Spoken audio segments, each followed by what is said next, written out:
And we are live with episode 129 of the Start, Build, Grow Show.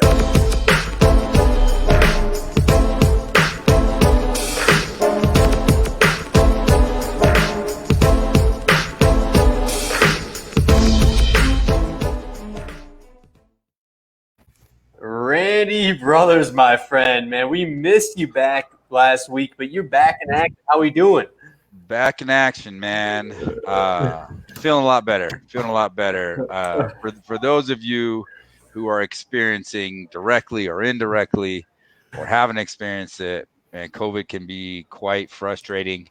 And it's a real deal, so take it serious and do everything you can to protect yourselves, protect your loved ones. And let's just get through this crap, man. It's not fun being kind of set back and having to stay home and not do anything. For someone like me that's super active and always working and always trying to make things happen, it was really hard to just sit and quarantine and not do anything. So, let's take it seriously. Let's be careful. But I'm grateful. I'm back in action, feeling good, and we're ready to go, man. Ready to be back. Appreciate you holding the fort down, man. You guys crushed it without me. Yeah, they actually said that was like the best episode yet, Randy. That's what they told us. It probably was. It's like, no, I'm messing with you. The people are back, are happy to have you back in action. We have another fantastic guest. So, Randy, you want to do a little introduction here, my friend? Yeah. So, again, it's you put yourself out there, you go to events, you connect with other people, you network with roofers, and that's level one of learning and growing and start building and grow your roofing company. And every once in a while you connect with somebody that you just connect really well and you make friends instantly and you have great conversations and you're on the same wavelength of vision and values and what you're trying to accomplish in life. And that's how my friend Brian Friend and I connected. We got connected at some events, and he came to our event last year. And we've just had such a great interaction ever since. Been working together, and he's pushing the limits and building an awesome company and making a lot of things happen. So I'm glad to have you on. He's got an awesome story, and they're fully virtual. So I'm grateful to have you on. Appreciate you joining us there, Brian. Thanks, Randy. Thanks, Nick. Glad to be here. Absolutely. So Brian, we always like to start the show with just a little bit of a background of who you are and kind of how you got in the space. So, before you started Just Roofs and Gutters, what were you doing and how did you get into the roofing space? Well, take you guys back a little further than right before I started the company. I actually, my primary background, I used to own a mortgage company. And this was before the crash, before all the movies came out. All that craziness in 08, 09, stuff like that. I was in the realm of that world and learned a lot about business, a lot about entrepreneurship at that time. When that took me under, though, that timeline took me way under, and it took me a couple of years. Somebody approached me about the roofing industry. I was reluctant. Because I had a vision of what I thought a roofer was, which is driving around in their big trucks, smoking cigarettes, throwing beer cans in the back. That's really what I thought roofers were. So I didn't want any part of that. And 2 years later, of the guy, really recruiting me, I said, "This is all right. This is actually a real business. We can present how we want to be. I don't have to be one of those guys." And became pretty good at it, fell in love with the industry, and so here we are. Obviously there's more to it than that. I became a sales guy and eventually a CEO at another roofing company, and ultimately on my own. Mm-hmm. So what did you think of selling roofs? How did that go for you when you first got into it? Well, my first day, after my training, What was the training? Because that's another thing that we tend to hear very often, right? What was your training program that you went through? I went on, I think, 3 roofs, and I was supposed to write down what a pipe jack was. What's a 1 to 3? I didn't know. I called it a 3 to 1. I didn't know what flashing was. Whatever. I got done with these 3 roofs, and then I was on my own. And so I went out and I knocked on 5 doors. I had somebody that, peeked through their little curtains, didn't answer the door. Somebody else did and was mad because I knocked. A couple other people were ambivalent, and then nobody answered. And that was the end of my door knocking career. That day one. That was it. One day, and you're like, I'm out. No more door knocking. More door knocking. No more. And it actually caused a bit of a visceral terror, because I had proclaimed that roofing was that's it. My career was roofing. Yeah. And day one, I go out and market, and I'm not gravitating towards that style. Yeah. And now what am I going to tell my wife?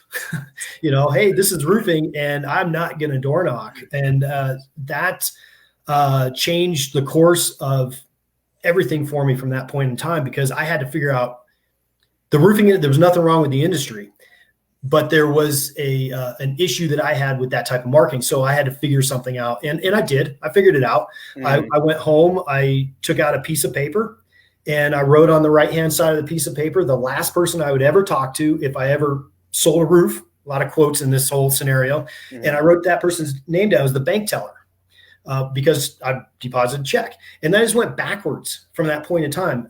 Who did I talk to before that? Might have been the city inspector, might have been my crew, might have been the insurance agent, might have been supply. And I wrote all these people down on this piece of paper. And I identified 42 people that were involved with the roof transaction besides myself. When on my very first day, it's way more than that. It's probably well into 120 people if you really think about how many people are involved. But I knew that in this chain of people, there would be somebody in this realm that would care if I did a good job, and it wasn't the homeowner, because the homeowner is the person I did not want to knock on the door. It really became clear to me when I wrote it down. There was one very glaring person. It was obvious as could be when I wrote it down, and it was the insurance agent. The insurance agent would care if I did a good job. And so I diverted all of my efforts to understanding how insurance works. I spent about 40 hours researching what would I do if I wanted to start an insurance agency. And I learned a lot about that. I learned enough to actually be an insurance agent, and figured out how the roofing industry affects a single individual's book of business, either in the positive or negative way. And once I learned that, I shifted all the marketing towards that entity, trying to connect with insurance agents and become a hero for them. And that's what we built my sales career on, which ultimately led me to, bigger and better things. And to this point in time right here at this company. Very cool. What do you think of, Eddie? Have you heard of that? Of a sales guy's going out there one day door knocking, and he's like, "This isn't for me. I'm switching my tactics. I'm gonna write down who's all involved in this process. I'm gonna figure out a better way." Have you heard of that methodology before? Is that something you've seen? So here's the difference. Most people just quit. It's true. You go out there, you get shut down, and you realize that. And don't get me wrong. Okay, here's the deal. The right type of person, door knocking is right for you. If you're the type of person that's you have the mental capacity to handle that and do that, and it's a strict numbers game, and you don't mind getting yelled at, cursed at, spit at, guns put on you, and you can have that shell and be able to do that. Maybe Brian, maybe I'm just soft and I'm too emotional and I can't handle that stress, because I was in the same boat. Like, I had to knock doors to survive. Like, I was in a place when I got in this business that it was do whatever you have to do to survive. Like, I was facing bankruptcy. I was in a bad spot and had no other option. So I was like, I guess I'll just knock doors. So I just had to force myself to do it a little bit longer. I did it definitely longer than 5 doors. So lucky you. I did it for a while, and all the while, the same type of mentality was like, there's got to be a different way. There's got to be a better way. But the short answer is, most of the time, and for those of you who build your business completely on door knocking, you're not even a roofing company. You're a dang recruitment company, because the turnover is incredible. You got to interview people every single day just to get somebody who's willing to go, walk around in the cold and knock doors and ask people to do roofing inspections. It's a tough business, and it can be very lucrative. It can help you scale your business, grow your business. And when I'm teaching it to people, like, it's kind of a rite of passage. You got to have the ability to do that one way, shape, or form. Like, we still encourage our team to, do door knocking. We try to be very intentional and strategic about it, but there's still a lot of other ways to build your business, to create opportunities, get leads, to build, what we call center of influence marketing, where just like he's saying, you're finding who is a individual person that I can connect with that can help get me to my end user, get me to, the clients that may need my services. And, if you're in a retail space where you don't have a whole bunch of hailstorms, you got to think, okay, who might benefit or who might need our services? Real estate transactions, right? So you want to focus on real estate agents and home inspectors and people that are involved with that transaction, mortgage lenders, whatever, like people that are involved in that transaction. If you're doing retail, target them, because a lot of times roofs come up with those transactions. You need to get a roof done. Insurance, if you're doing hail damage or wind damage or storm damage from hurricanes, connect with insurance agents, connect with adjusters, connect with, people that are directly correlated, or partner with restoration contractors or remediation or things like that. Look for ways to diversify and to get in front of the right your clientele, your target market, outside of the one thing that everyone else is doing, which is just blatantly just going out and knocking doors, making things happen. So, the main focus about our discussion is going to be you starting Justin Roofs and Gutters and starting the virtual roofing company, especially with everything going on. But before we dive into that, so you're the sales guy, and you're now like, I'm going after insurance agents. So is the next day, you started going after that? And then what was your approach, and how did that go for you in the sales position? Well, yeah, that's an insightful question, because I realized that there was a problem with my sales approach. And the problem was, what does every sales manager on earth ever say? Okay, if you can't sell on price, which there's no selling in price in the roofing business, not really. Not if you're a real salesperson, there's not, because we all pay the same. We all pay the same for labor too. It's about the same. So I don't have a price, and I don't have a quality. I could tell you that we do the best roof out there, and what weight is that going to carry? I'm the one telling you that. So all the things that a sales manager would say, well, sell yourself. Okay, well, hey, I'm Brian Friend. I'm going to sell you a roof. It's going to be, best thing ever is to work with me, right? None of that stuff is going to work. So what was my unique selling proposition? When I'm going to go talk to an insurance agent, I'm not the only guy to figure this out. There's a lot of people that know this. Maybe I cut out 80% of my competition, but there's still 20% left. And there's a lot of good roofing companies out there. So how am I going to be different?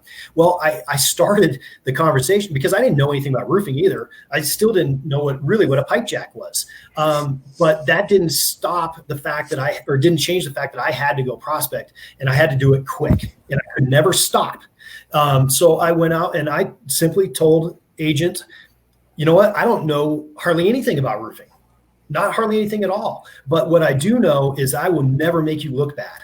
I will make sure that when there's a punch list item that needs to be handled, we get it corrected. My crews, they know a lot about roofing. They've done thousands and thousands of roofs. You actually don't want me, and I used to say it, you don't want me banging the hammer, because I'm not sure which end of the nail goes down. It pointing side, they would laugh and but it was true though. I never pretended to be somebody I wasn't. I was a project manager, and I knew nothing about roofing. And my job was to bridge the gap between the guys doing the work and the homeowner, and make sure everything works smoothly. That was really liberating for me, because I could tell people that they knew I was honest, because who goes out there and says you don't know anything about what you're trying to sell? But I also did have to differentiate myself beyond that. And where I learned about the insurance industry was something called a zero pay claim.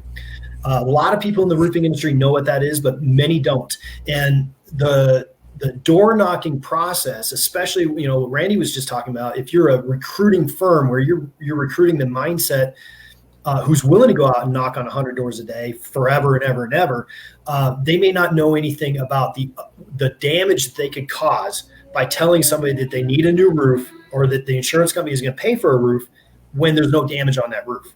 I hear stories about all. Randy knows them too. There's so much of this going on. I had to address that and make sure a home insurance agent knew that I would never tell a homeowner that.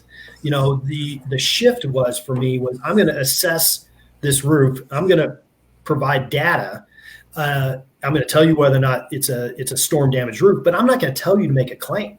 What I'm going to tell you is here's the thing. Here's the things that are going wrong with your roof. I recommend you contact your agent and ask your agent if you should make a claim.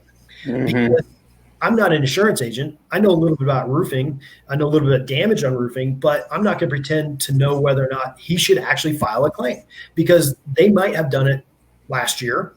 They might have 2-0 paid claim. There's a number of reasons why a homeowner with hail damage should not file a claim. And addressing that with the insurance agent, in most cases, they really appreciated that, because it gave that agent time to talk with that homeowner and explain the process. Here's what's going to happen, homeowner. I'm glad you didn't call that 800 number. You called me. We can discuss this, and all the positive and negatives to filing a claim. And most of the time, they did file a claim.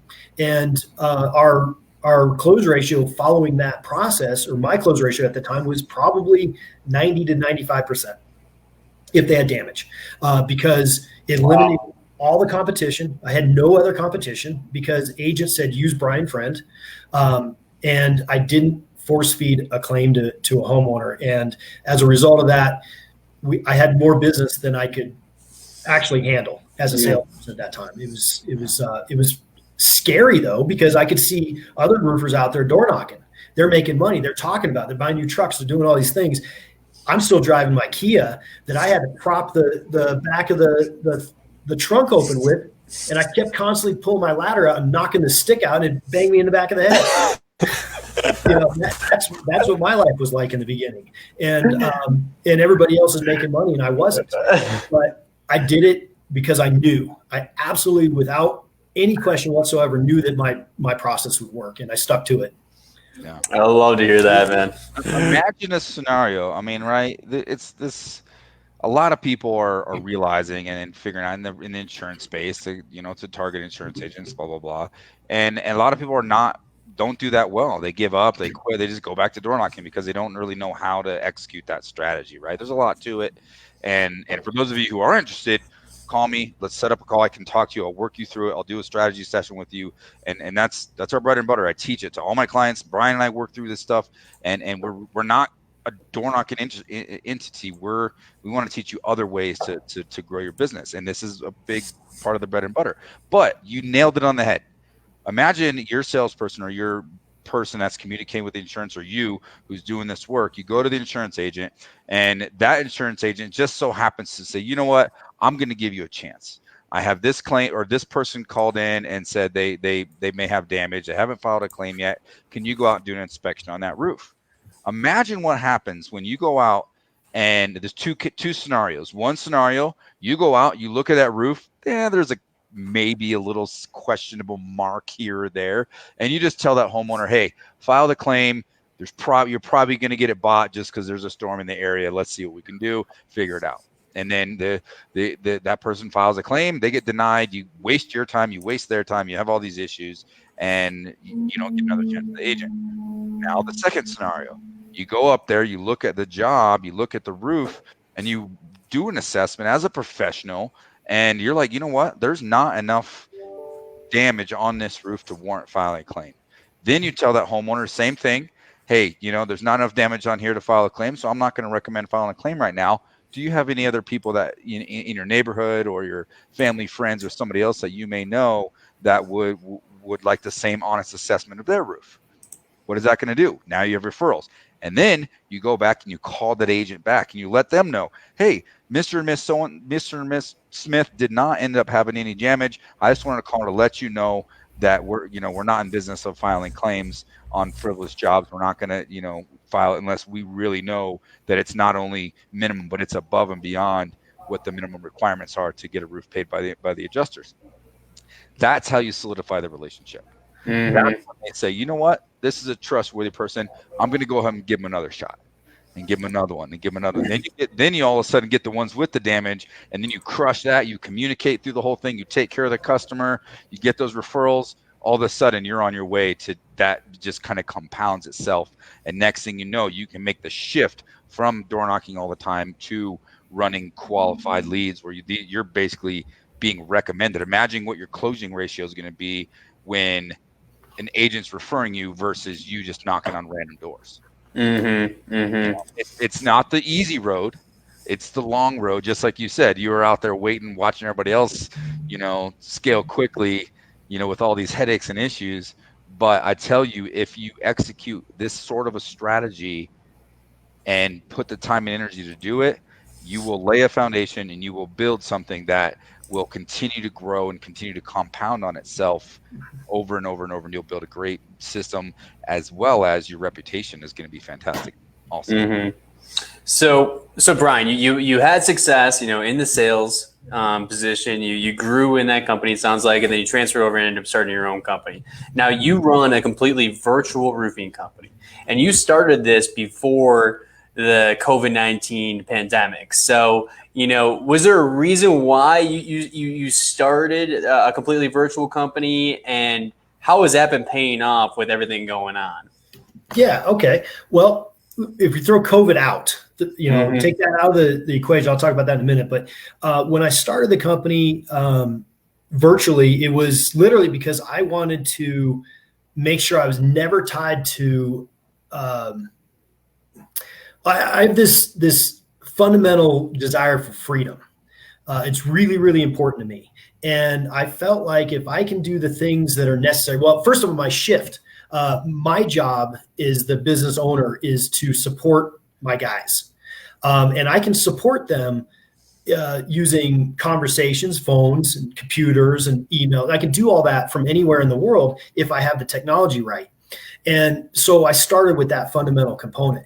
I actually started the company in Florida in a parking lot, and I got my first license out. Well, actually, I did have to do some licenses here, but I ordered my first material order from the road, actually at a stoplight. It was I couldn't believe it actually worked, and my crew handled all this stuff from the road, and I said, we can do this as long as I bring on people that have the same desire as I do for financial independence and lifestyle freedom. And that's our company mission. And every single thing that we do in the company first has to pass those two things. I don't have to have both. Like if I make a decision, it doesn't have to equate to financial independence and lifestyle freedom, both, but it has to do one. And so when we make a decision on, okay, if we're going to add on this piece of technology, what of those two things does it promote?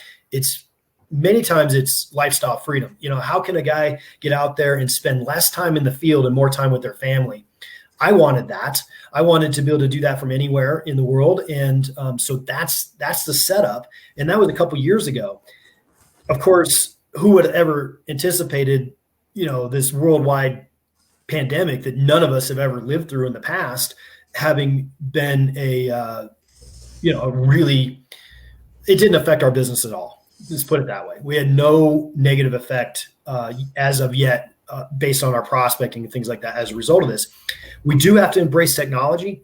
That's critical. And it does create some alternative challenges because since we're all remote, we don't see each other. We don't have meetings. We do have meetings, but we have Zoom meetings. And but culture was something I was concerned about. How do we develop the culture together when we're not together? So those are some of the things that I still think about on a daily basis. And we can talk about that later if that's something you want to get into. Yeah.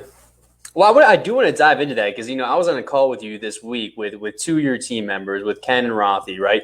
And it clearly seemed like you guys had a great connection, great culture, and got along really well and everything like that. You could just tell from the call, right? And that there was trust and credibility there and accountability, I guess I should say. How was that kind of formed and created? It's maybe not so much created as it is sought out. Mm-hmm. So from the very beginning, when we start looking to hire people, I also, none of the folks in my company have ever been in roofing before, with the exception of Ken, but I trained him from scratch. So he's the only guy that had any roofing experience. And so we start by the personality of who they are.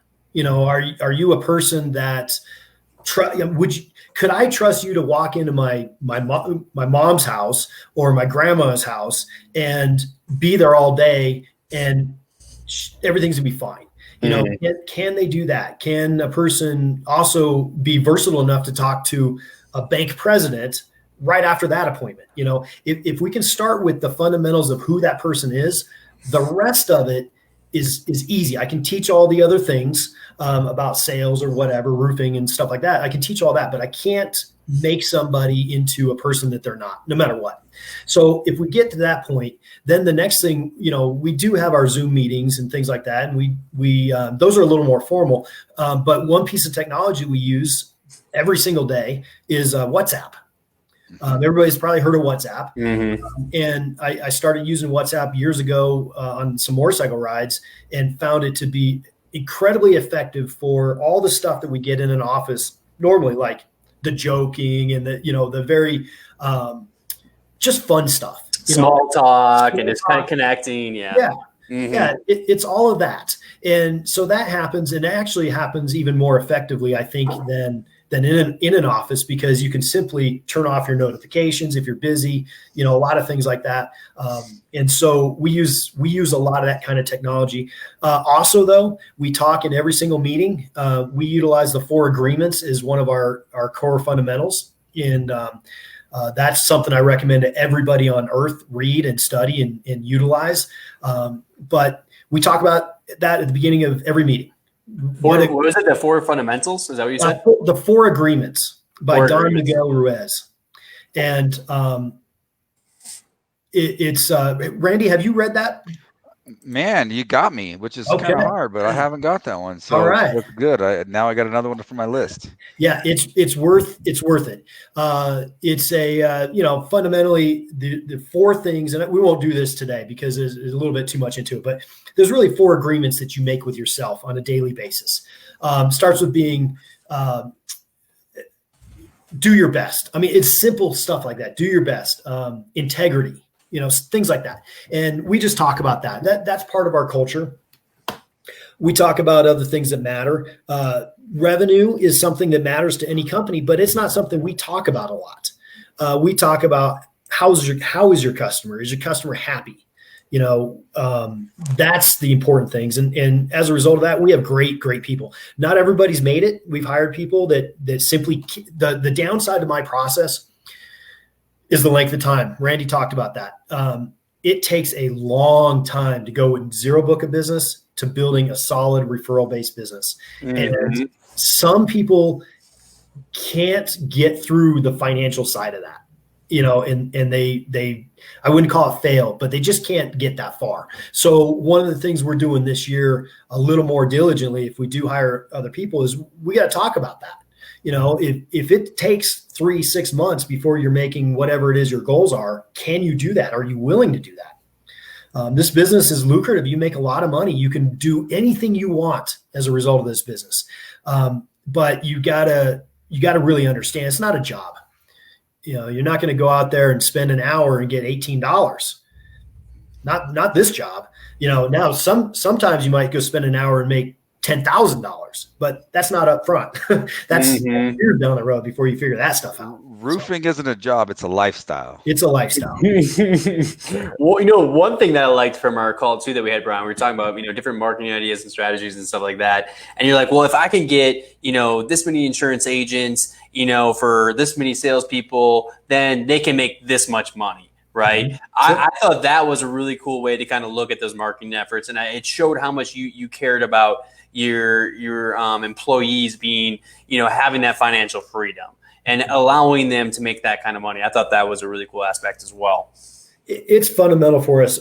It's in everything, our documents. We use another web-based training program. I wrote the training, but it's called Trainial. There's a lot of maybe other competitors like it, but that's what we put all of our training stuff on. We also use Job Nimbus, we use Company Can, we use Sumo Quote, we use all these web-based things. But our fundamental mission statement is exactly this: it's to create an environment where our teammates can become financially independent and have lifestyle freedom. That's not. I mean, I'm in that. I'm one of the teammates, but it's not for me. It's for us collectively. It's for, Michael Connor and Ken Strecker and Rothy and all. It's for these guys, because if I do my job right, they're going to have what they want, and so will I. And that's where it comes from. Completely agree. And there's power in and we've talked about this, but you establish that mission, that why. That's your why, right? We've talked about having a why statement for your company. It's not just a simple mission statement. This is a deep-rooted why statement, and being transparent about that, being forward about that, and discussing that when you're bringing someone into your organization, you're going to build a culture around that. So it's powerful to take time to really understand a bigger, higher purpose for your business, bigger objective, why you exist, why your company exists, because then you're going to be able to leverage that to attract the right type of people that want to buy into that why and that mission with your company. And in your case, correlated directly with that is a virtual company. I'm not micromanaging you. We're going to provide you the tools. We're going to provide you the team and the organization to be able to reach your dreams. But I'm not going to sit there and look over your shoulder and make you come into an office and clock in and clock out every single day. And that's how you've been able to make that work, right? Yep.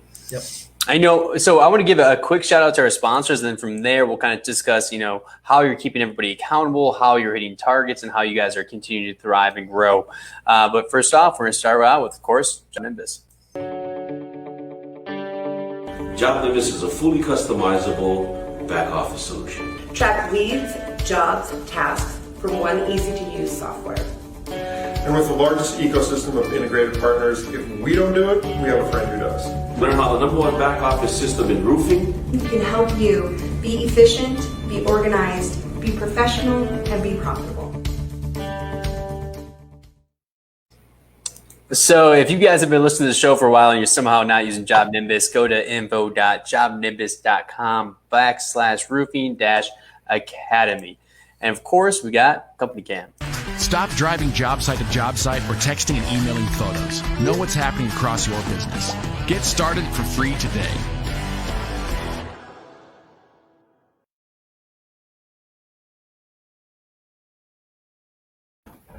You heard it. You can get started for free. So if you guys want to check out Company Cam, give it a go for your company. Go to companycam.com/SBG show.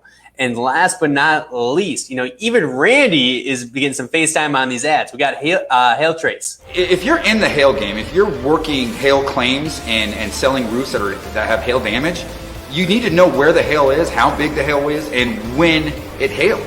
I mean, if you're on the fence, it's a game changer.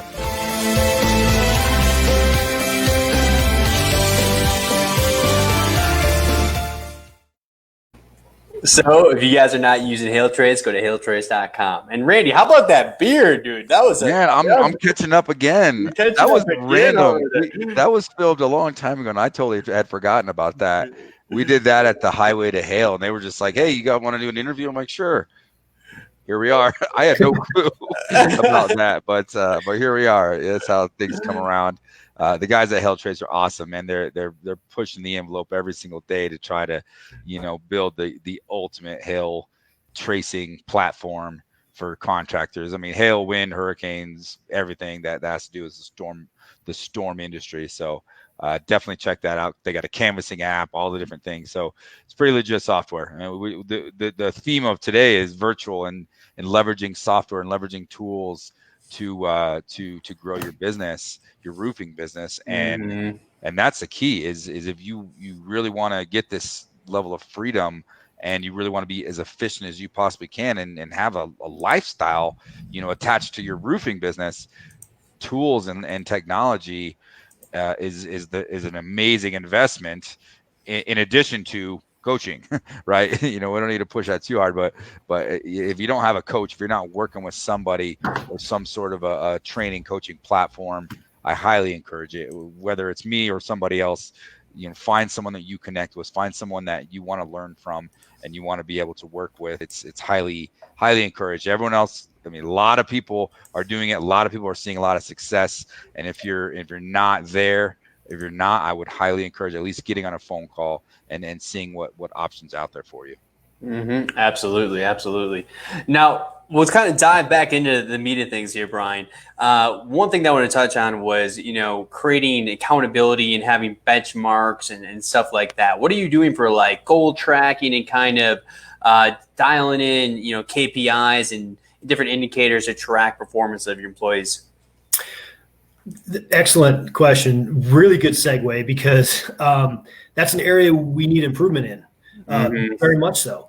To kind of swing back around and talk a little bit about what Randy was saying. So I have a coach. I selected a company. You guys see him right now. It's Randy. I wanted to find a company that had hit some goals that I was striving for. Why would I do that? Well, I'm not going to select a company that's not where I'm at, or below my level. So I want to find a company that's doing what I want and mimic the best I can. We have different styles. We have very different styles, but fundamentally we're very aligned.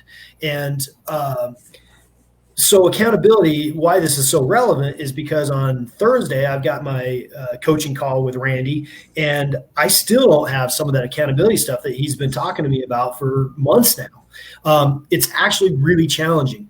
It's not more challenging as a web-based organization than it was in the office. It was challenging when I ran an office too. The KPIs, our initiative for 2021 is really three things. It's tracking KPIs, identifying what they are, figuring out what's important to track, because we can track anything we want. Actually, the technology helps that. Job Nimbus is one of the things we use. We could track minute things. So before we start just tracking everything, we got to figure out what's important. What is a key performance indicator? Identify that, track it. The other two things that we're working on are making sure our revenue is our profit margins align with our revenue, because we made some mistakes there. And then going back and again to talk about how important a coach is, we made some big mistakes this year on underbidding some jobs. I had a problem, called Randy. Hey, Randy, here's my problem. What do we do? And we walked me through those things. And then our third area is really collections. And again, this goes back to coaching, because Randy's program, I was able to call him, hey, Randy, I need a collection scenario. And that saved me. It saved me 10 years. I mean, I would have figured it out myself. There's no doubt about it. But in the meantime, when you're running a business, you've got a triage. Every day is triage. What is the most important thing today? And if you're constantly operating in a triage mode, you will never get some of those things handled, like a process for collections. Well, that was that. So I'm not exactly trying to plug Randy, but what I am trying to say is use Randy. Tiger Woods, best golfer in the world at the time, had a coach. So that's the things you got to do. Accountability is critically important. I'm accountable to Randy because I hired him to be my accountability partner. And when we talk about things that are important, it's not for Randy, it's for my company. It's for me and my people and my team. And if I drop the ball, I got to tell him, hey, Randy, guess what? I still have not accomplished what we talked about last week, the week before. Okay, and I've got a couple months on this one. So, those reds are emotionally charged, right? It's an inside thing, but you don't want to get a red. Yeah, right. No reds allowed. That's right. So tracking is an area that we can vastly improve on, and we will, because it's now a focus for 2021. We had to declare it. We have to declare the things we want to accomplish, and that's one of the things, tracking, accountability. We need to talk about, with the sales staff, what are your individual goals? We have some for the company, but my company goals, that's how I measure if I'm supporting the guys properly. So if I just say my goal is this for the company and it doesn't align with my project managers, maybe it's too low or too high, how are they going to get behind that? So really the question has to be, hey, project manager, you've mentioned this is your goal. This is your financial goal. This is your freedom goal. What does that take? Let's run the numbers backwards. I'm kind of a reverse engineer kind of person, where if you want to make $100,000, what do we need to do to get you there? And are you willing to do the work that goes along with it? Because if you're going to make $100,000 or $200,000 or $50,000, it does come at a cost. You have to do certain things on a daily basis to hit those numbers. Some of that stuff, you can make, zero money in this business too. It's really easy. All you do is get up in the morning and I don't know, what do people do who don't work? I don't know, but there's plenty of people that don't. So 100%. So Randy, what do you, let's go off of that. What do you think on the whole tracking situation? Do you have any advice or tips out there because we know there's so many people out there with the same issue or same struggling points. Well, here's the reality of it, and this is why we have such a high growth coaching platform, because there's such a need. So many of us have a lot of energy. We have great personalities. We have the drive and desire to make things happen and be successful, but we don't have any sort of formal business knowledge and any experience as an entrepreneur. Okay, entrepreneurship 101, business ownership 101. 95% of us skip this lesson.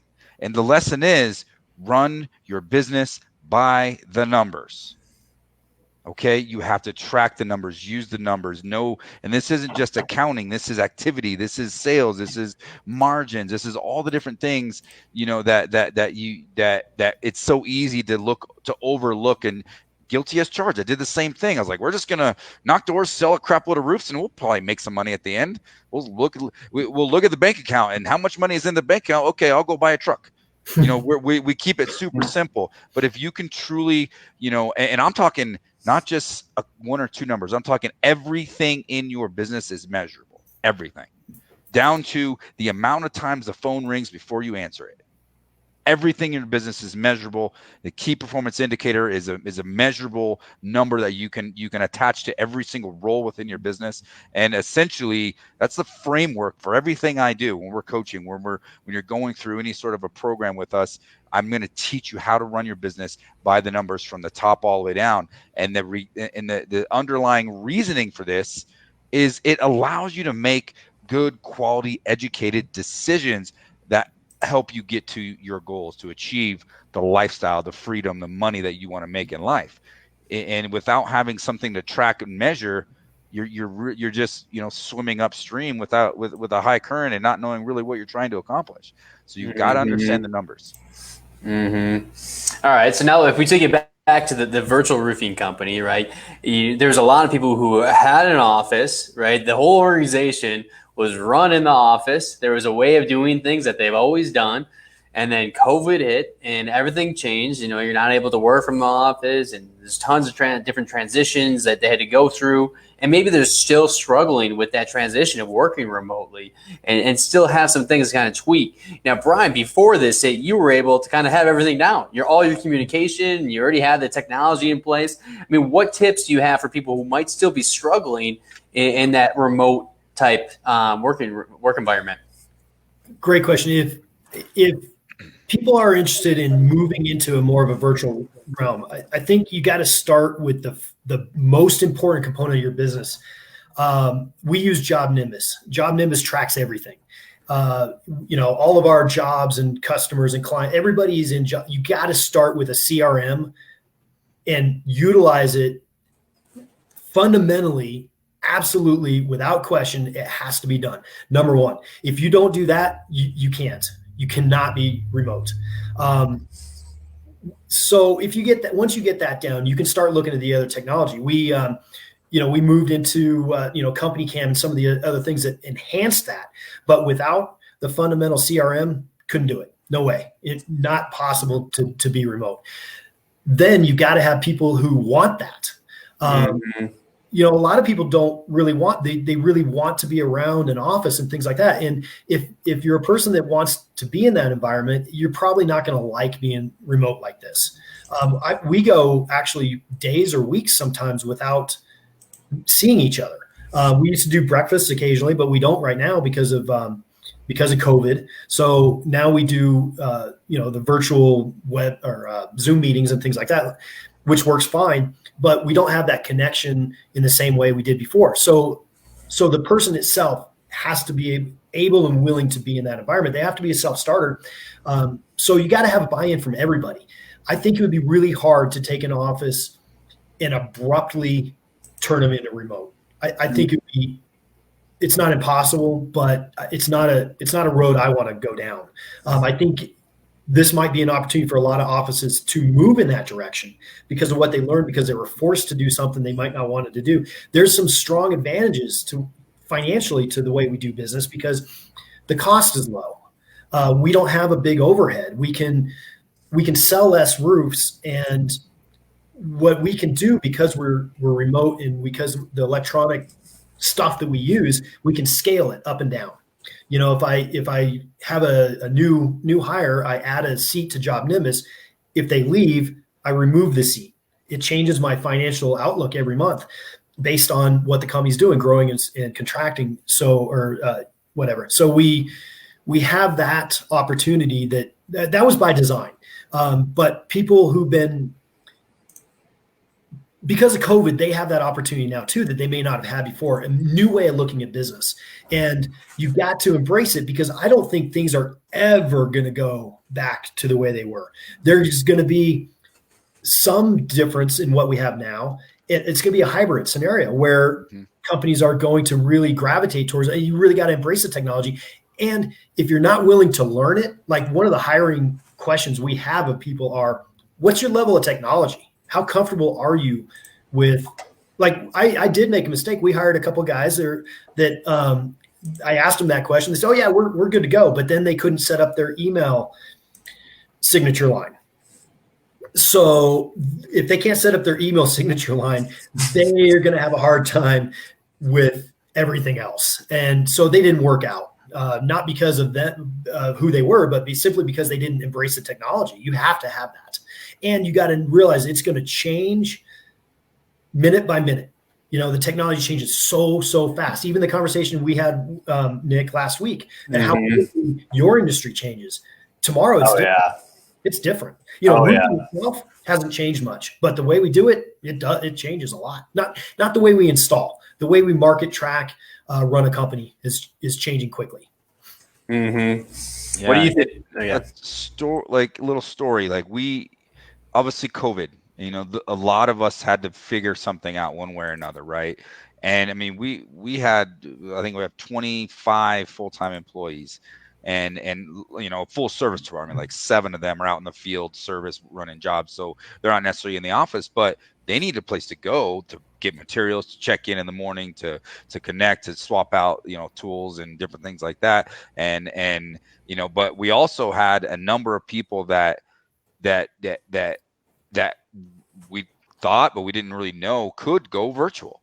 Fast forward, we were forced to go virtual. It took half a day for us to convert from primary office working to working virtually. That was it. Because we had laid the groundwork for the last 2-3 years, building our Job Nimbus, going paperless, having, you know, cloud-based storage, having communication platforms.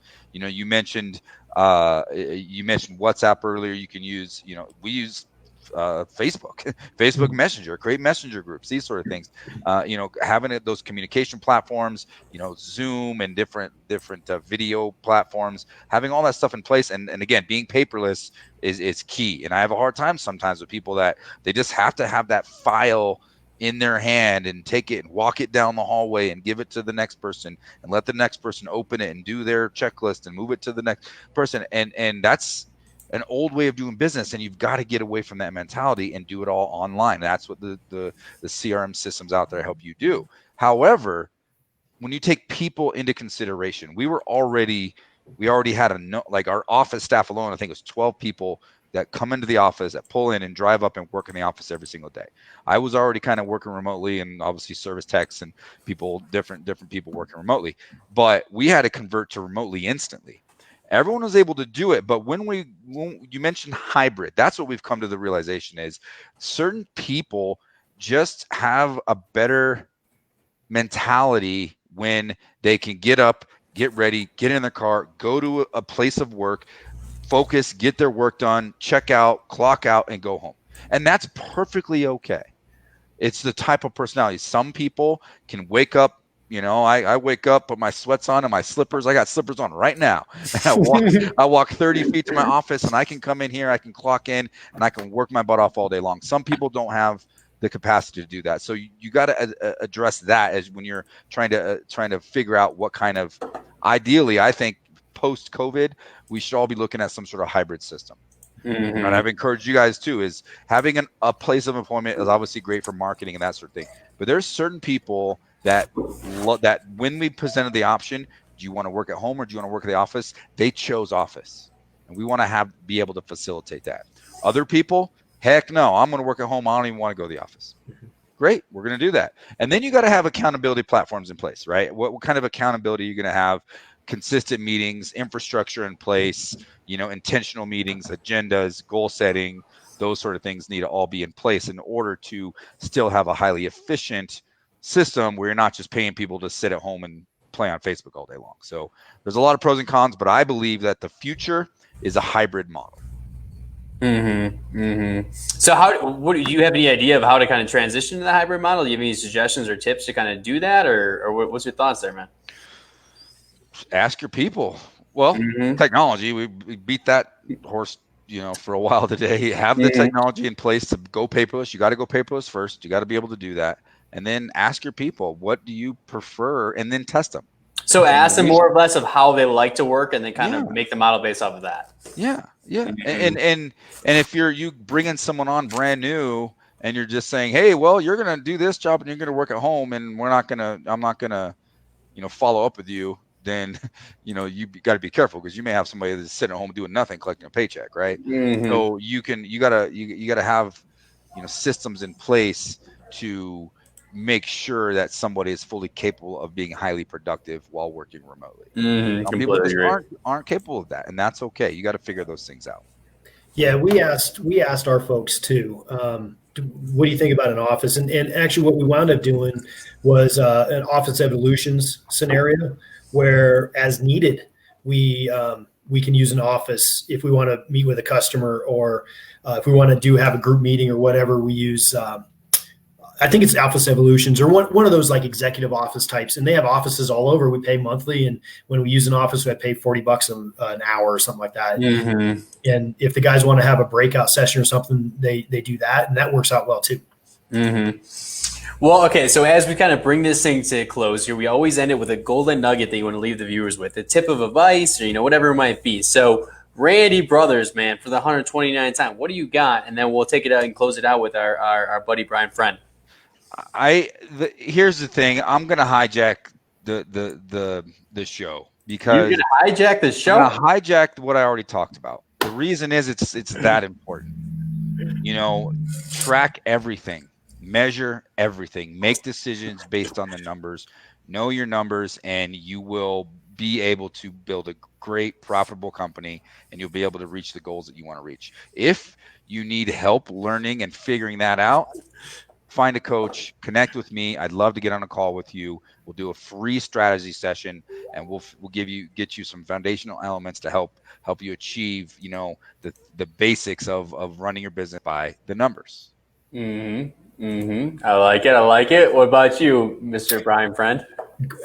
We got a couple more hours because yeah. I think what do you guys think, viewers? Another hour or so, or what? Yeah, I've been accused recently of being long-winded, and probably by Randy too, for that matter.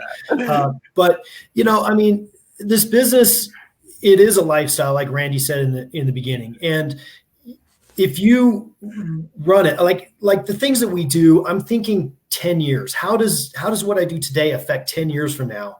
And that I think is really important, because whatever's happening right now, it's going to change. It absolutely would change. If you're kicking butt and making a ton of money right now, you could have the opposite of that. And so we got to look at the collective. A little issue that might, issues, by the way, in the roofing business can seem monumental right now, like the biggest thing ever in a million years. Nothing ever has been this bad. But then 2 days from now, you kind of forget what it was. Who knows what it was? We would dropped a bundle of whatever shingles on a bush or something. That's horrible in his business. But you got to forget that pain actually goes away. And remember the big picture. Remember the mission. Build your business. Make your decisions based on the fundamental things that are important to you and the people you work with and people you serve, and you're going to be okay. Mm-hmm. So, guys, as we bring this to a close here, episode 129, Brian, I did notice that your mom was in the waiting room. Would she kill me if I brought her onto the show? Go ahead. Bring her on. Let's bring her on. What is going on? There we go. Hey, Mom. How are we doing? I figure we at least bring you on. Hey, guys, promise I'm not living in her basement. Although, So, are you pretty proud of your son here, Brian, with what he's been doing with his own company? Oh my gosh, yes. He's always been, he's never wanted to do the straight and narrow stuff. It's always been venture out and go a different way and solve a problem in a different way. And that's extremely successful for him now. You can see that. And it just keeps getting better. I'm the mom, and I'm not what we used to call a digital native at all. So when someone comes to me and says all this technology stuff, as a consumer, great, you guys go out and do all that technology stuff, but talk to me about paper, Yeah. I think there's a lot of us around like that. But, being able to realize that, yeah, you have to do paper sometimes with people, but most of the time, the world, for anybody who's probably under 60, the world is technology oriented and people fit right in. So just those of us who are not that age any longer can, we go out. But yes, I am very proud of how he's gone about doing all these things and making it all work. And, it's like, wow. How'd you do that? 100%. I figured we had to bring you on, because if I had to guess, you're probably a big reason of why he's so successful. So I figured we had to bring you on. Well, that's a very nice thing to say. I don't know if that's true so much, but I hope some of the probably some of the stuff we talked about over the years has kind of paid off. That helped out a little bit. Yeah. Yeah, we don't give our moms enough credit, because they are the real reason that we're able to chase our dreams and make things happen. It's awesome. Great to meet you, Mom, and maybe we'll stay connected. My mom is a catalyst. She's worked with me for over 10 years with my roofing business, and to this day she does coaching and consulting for roofing contractors and does bookkeeping consulting. So she's one of our Roofing Academy coaches, our in-house resident bookkeeping coach. So yes, we love the interaction. Thank you for joining us. And moms are super valuable to the success of entrepreneurs. So if your mom's out there, encourage and support your kids and let them chase their dreams. Yeah. Thanks for letting me join. I really appreciate it. Fun. Absolutely, guys. Well, thank you everybody for joining us on episode 129 of the Start, Build, Grow Show.